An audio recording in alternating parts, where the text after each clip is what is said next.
Republic day గురించి చాలా కొద్ది మందికి మాత్రమే తెలిసిన విషయాలు ఈ వీడియోలో తెలుసుకుందాము.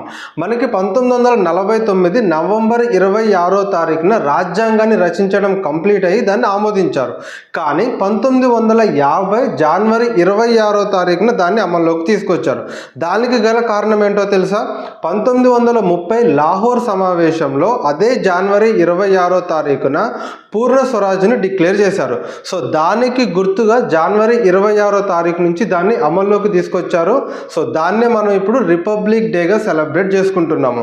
సో ప్రపంచంలోనే అతి పెద్ద రాజ్యాంగమైన భారత రాజ్యాంగాన్ని నిర్మించడానికి అంబేద్కర్ గారి టీంకి 2 సంవత్సరాల 11 నెలల 18 రోజుల సమయం పట్టింది. మనకి నార్మల్గా అయితే రిపబ్లిక్ డే పెరేడ్ అనేది రాజ్పథ్లో నిర్వహిస్తారు. సో దాన్నే ఇప్పుడు మనం కర్తవ్య పథ్గా పిలుచుకుంటున్నాము. కానీ మొదటి రిపబ్లిక్ డే పెరేడ్ మాత్రము ఇర్విన్ స్టేడియంలో చేశారు. అండ్ దానికి చీఫ్ గెస్ట్ ఎవరో తెలుసా? Indonesian president.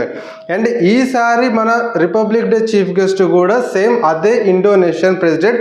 సో ఆయన పేరేంటో కింద కామెంట్ సెక్షన్లో చెప్పండి. మనకి రిపబ్లిక్ డే అనేది కేవలం ఒక హాలిడే మాత్రమే కాదు.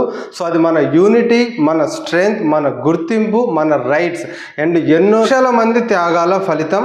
సో అందరికీ కూడా 76వ గణతంత్ర దినోత్సవ శుభాకాంక్షలు. జై హింద్.